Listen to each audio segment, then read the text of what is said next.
In a world economy where information is filtered by global media corporations, keenly attuned to their powerful advertisers, who will defend the public's right to know? And what price must be paid to preserve our ability to make informed choices?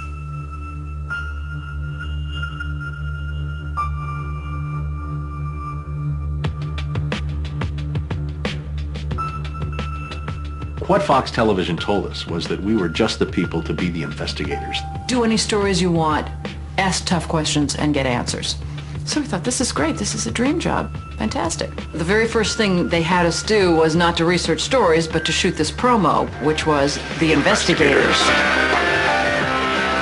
Uncovering the truth, getting results, protecting you. And they had a film crew and a smoke machine, and we were silhouetted. Investigative reporter Steve. One of the first stories that Jane came up with was the revelation that most of the milk in the state of Florida and throughout much of the country was adulterated with the effects of bovine growth hormone, the artificial hormone that farmers were injecting into their cows so that they would produce more milk. With Monsanto, I didn't realize how effectively a corporation could work to get something on the marketplace. The levels of coordination they had to have. They had to get university professors into the fold. They had to get experts into the fold. They had to get reporters into the fold. They had to get the public into the fold. And of course the FDA, let's not leave them out. They had to get the federal regulators convinced that this was a fine and safe product to get it onto the marketplace. And they did that. They did that very, very well. It's a great time to be a high-producing cow. Posilac One Step, bovine somatotropin by Monsanto. The federal government basically rubber-stamped it before they put it on the marketplace. The longest test they did for human toxicity was 90 days on 30 rats. Posilac is the single most tested new product in history and is now available to you specifically so you can increase your profit potential. And then either Monsanto misreported the results to the FDA, or the FDA didn't bother to look in depth at Monsanto's own studies. The scientists within Health Canada looked very carefully at bovine growth hormone and came to very different conclusions than the Food and Drug Administration in the U.S. did. Monsanto's engineered growth hormone did not comply with safety requirements. It could be absorbed by the body and therefore did have implications for human health. Mysteriously, that conclusion was deleted from the final published version of their report. They knew there were problems. They saw serious potential human health problems, and they stood up in Canada and said, we're not going to approve this because we don't believe it's safe. We have been pressured and coerced to pass drugs of questionable safety, including the RBST. I personally was very concerned that there's a very serious problem of secrecy, conspiracy, and things of that nature, and something needs to be done. The FDA was then on the hot seat.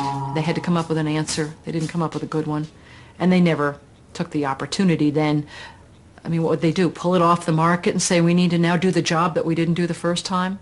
They didn't do that. We wrote the story. We had it ready a week beforehand. They bought ads. Farmers in the milk industry say it's safe, but studies suggest a link to cancer.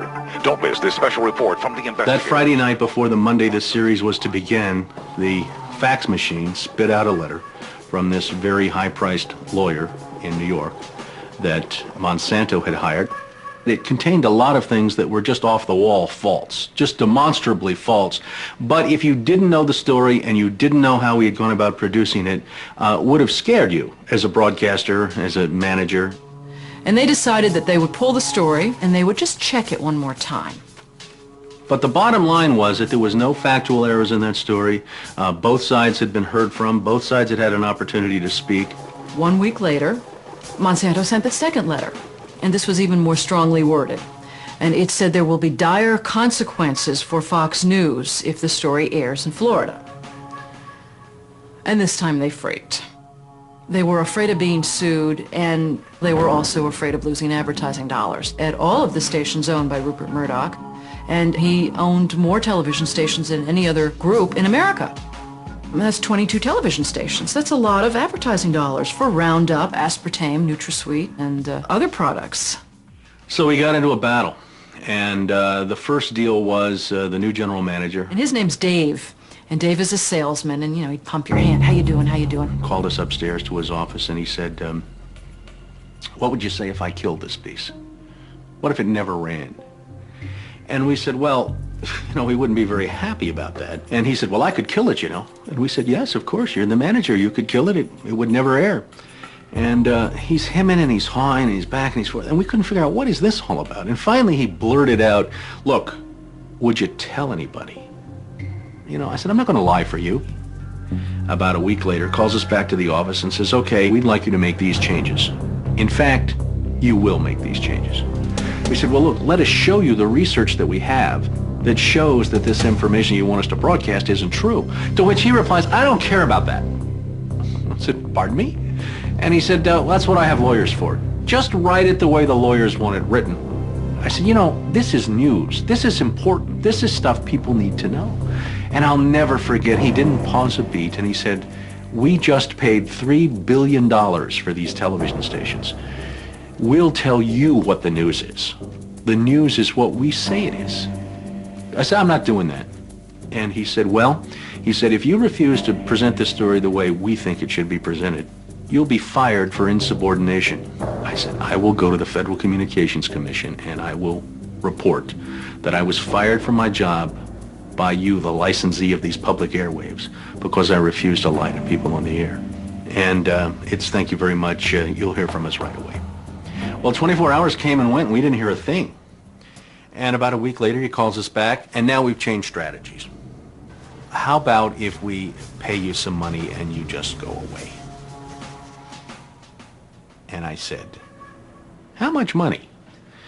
Because, when somebody offers to bribe you like that, I always want to know if it might be worth it. He was going to offer us the rest of our year's salary if we agreed not to talk about what Monsanto had done, to not talk about the Fox corporate response in suppressing the story, and to not talk about the story.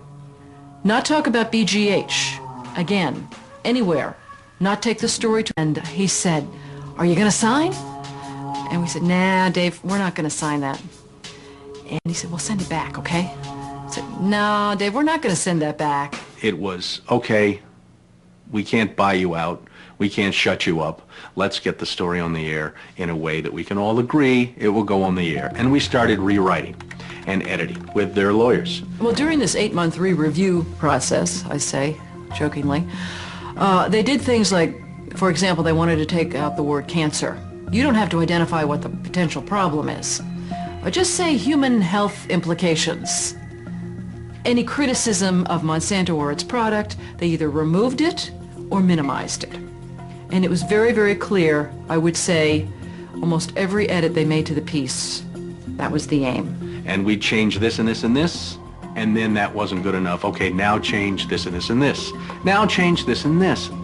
Version after version after version, 83 times. 83 times is unheard of. It doesn't happen. You shouldn't have to rewrite something 83 times. Obviously, they didn't want to put the thing on the air, and they were trying to drive us crazy and get us to quit or wait until the first window in our contract so that they could fire us. They, in effect, announced that they were going to fire us for no cause.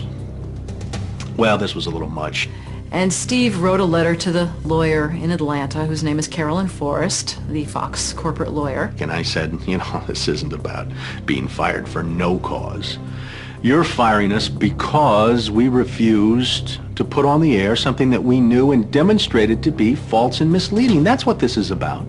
And because we put up a fight, because we stood up to this big corporation, and we stood up to your editors, and we stood up to your lawyers, and we said to you, look, there ought to be a principle higher than just making money. And she wrote a letter back and said, you are right. That's exactly what it was. You stood up to us on this story, and that's why we're letting you go. Big mistake. Big mistake. That says retaliation.